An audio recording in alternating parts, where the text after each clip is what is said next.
মন্ত্র উচ্চারণ করার আগে, পূজা পাল করার আগে আচমন করতে হয় না? কি বাবা, কি করতে হয়? সনাতন ধর্মের নিয়ম কি জানেন? অধবায়ু ত্যাগ করলে, যে বৈষ্ণব একটা বসায় নিছি, ব্রাহ্মণ আছে নাকি আমি জানি না, যদি কোনো বাবা থাকে তারা জানবে, পুরোহিত বাবারা জানে যারা পুজো পাল করে বেড়ায়। অধবায়ু, অধবায়ু বোঝেন তো? দুর্গন্ধযুক্ত বায়ু নিম্নদ্বার দিয়ে যেটাকে পরিত্যাগ করা হয় তাহাকে অধবায়ু বলা হয়। এই অধবায়ু যদি পরিত্যাগ করা হয় তাহলে আচমন করতে হয়। করতে হয় কি না? আমি বায়ু ছাড়লাম নিচ দিয়ে, আচমন করলাম মুখে, লাভ হইল কি? আর কথার উত্তর দিতে হবে। কিন্তু বায়ু ছাড়লাম যে দিক দিয়ে, জল তো সেখানে ব্যবহার করতে হবে, কিন্তু সেখানে না করে মুখ ধুচ্ছি। কারণ কি? ওই বায়ুটা হয়েছে মুখের কারণে। কারণ যে খাদ্যটা আমি খেয়েছি সেটা পরিপাক হয়নি, তাই বায়ুর উৎপত্তি হয়েছে, তাই না? এই জন্য মুখটাকে ধুতে বলছে শাস্ত্রে। তোমার মুখটাকে আগে পরিষ্কার করো, তাইলে আর ওই বায়ু হবে না। কথাটা বুঝবেন? তাহলে এটা যদি হয়, তাহলে আসরে বসতে হলে মুখ না ধুয়ে অপবিত্র অবস্থায় এঠো মুখে হরিকথা শ্রবণ করলে কোটি কল্পকালেও আপনার কোনো কাজ হবে না। কি বাবা, এটা বলা যাবে না কি? এটা কি বলা যাবে না? যাবে না? আবার কালকে সকালে বলবেন আবার কেন ভক্ত নাও আসতে পারে, ওই হনুমানের মুখ আর দেখতে যাব না, আমাদের এত কটু কথা বলে। 5 জন আসলেও চলবে, কিন্তু তথাপিও সঠিক নিয়মটাকে জানতে হবে।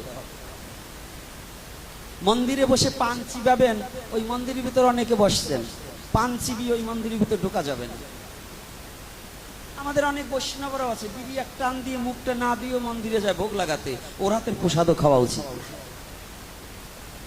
কোন নিশাখরের হাতের প্রসাদ সেবা করা কি উচিত? কথা বলে না কেন?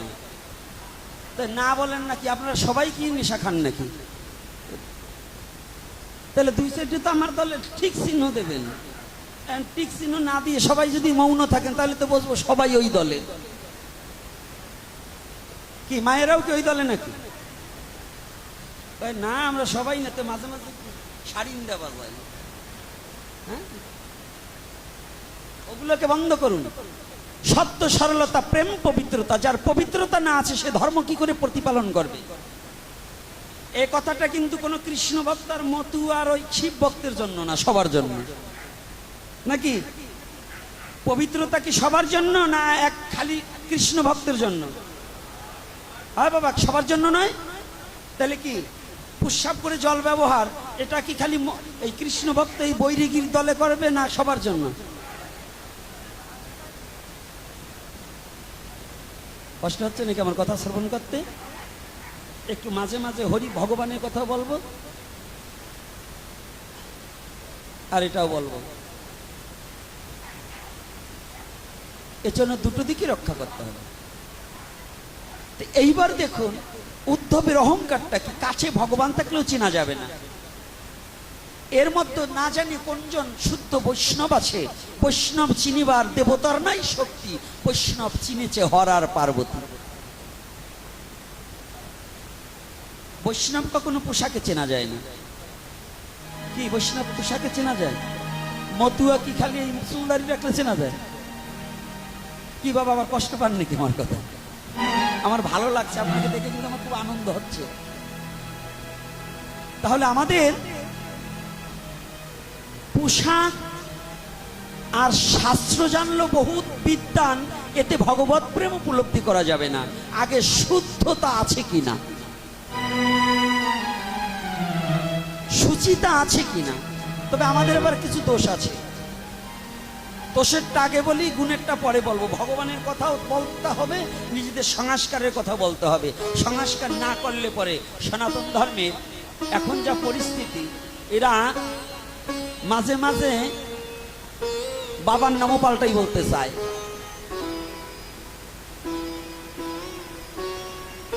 এটা বলা যাবে না, ওটা বলা যাবে না, এটা করা যাবে না, ওটা করা যাবে না। কোনটা করা যাবে না, কোনটা করা যাবে, এটা কিন্তু আদতেও আমরা এখনো জানি না, এখনো জানি না। বলুন সনাতনী, একটু হাত উঁচু করে বলবেন একেবারে সত্য কথা, কারা কারা দীক্ষার পর হইতে এই পর্যন্ত প্রস্রাব করে জল ব্যবহার করেন? কারা কারা এটা করেন? তালে তালে হাত তুলবেন না, যারা করেন না তারা তুলবেন না। একজন হাত তুললে আরো 5 জন, তাহলে কিন্তু বিপদে পড়বেন। আচ্ছা, এর মধ্যেও ভাও আছে কয়জন? এই রানীর কাপড় চুপুর কেনার মতো, ওই চুপুর কেনার মতো হবে না। তো ওদিকে যাব না। উৎসাব করে যারা জল ব্যবহার করে না, সনাতন ধর্মে জন্মগ্রহণ করে, হরিভক্তি বিলাস খুলে দেখবেন বাহ্যক্রিয়া বিধিতে কি লিখেছেন গোপাল ভট্ট গোস্বামী, সনাতন গোস্বামী কি বলেছেন আমাদের সনাতনীদের জন্য। এ বিষয়ে আলোচনা যদি করি, আপনারা অনেকেই কথা শুনতে অভ্যস্ত হবেন না, বলবেন এটা ভাগবতীয় কথা নয়। ভাগবতের মূল তত্ত্বই হচ্ছে যে কথা শ্রবণ করলে জড়বুদ্ধি দূরভূত হইয়ে শুদ্ধ প্রেম ভক্তি জাগ্রত হয়, তাহাকে ভাগবতীয় কথা বলা হয়। মায়াবাদী কথা খালি কান্নাকাটি করলাম, নিজের পরিষ্কার হলাম না, ও কিন্তু ভাগবতীয় কথা, মায়াবাদী কথা। মায়াবাদী রাজ্যে নাই কৃষ্ণ দর্শন। মায়াবাদী রাজ্যে কখনো কৃষ্ণ দর্শন হয় না। 13 খান গান গেয়ে একটু কান্নাকাটি করে চলে গেলাম, এটা কিন্তু হবে না। সমাজের পরিবর্তন করতে হবে। সমাজের পরিবর্তন করা, এটাই হচ্ছে এই হরিকথার মূল তত্ত্ব, নাকি বাবা? কি সমাজের পরিবর্তন না করে আমি খালি একা সাধু হলাম, কাজ হবে? রাধে রাধে, কাজ হবে বাবা? তাহলে কি সাধু সবাইকে নিয়ে হতে হবে। তাহলে যদি আমার এই মনুষ্য জন্মের সার্থকতা হয়, তা না হলে কোনো সার্থকতা নয়। উদ্ধব গড়াগড়ি দিচ্ছে আর বলছে, আমি এতদিন কি ভেবেছিলাম আর আজকে কি ভাবছি।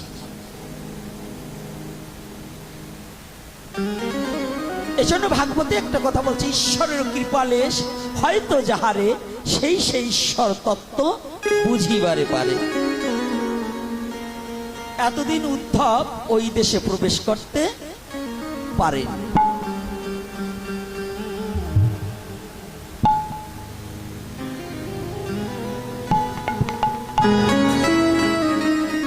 উদ্ধব ওই রাজ্যে প্রবেশ করতে পারেনি।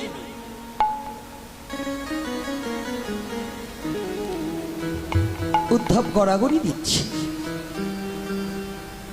আমাদের এই যে সমাজে আমি অনেককে দেখলাম একটু প্রণাম পর্যন্ত করে না।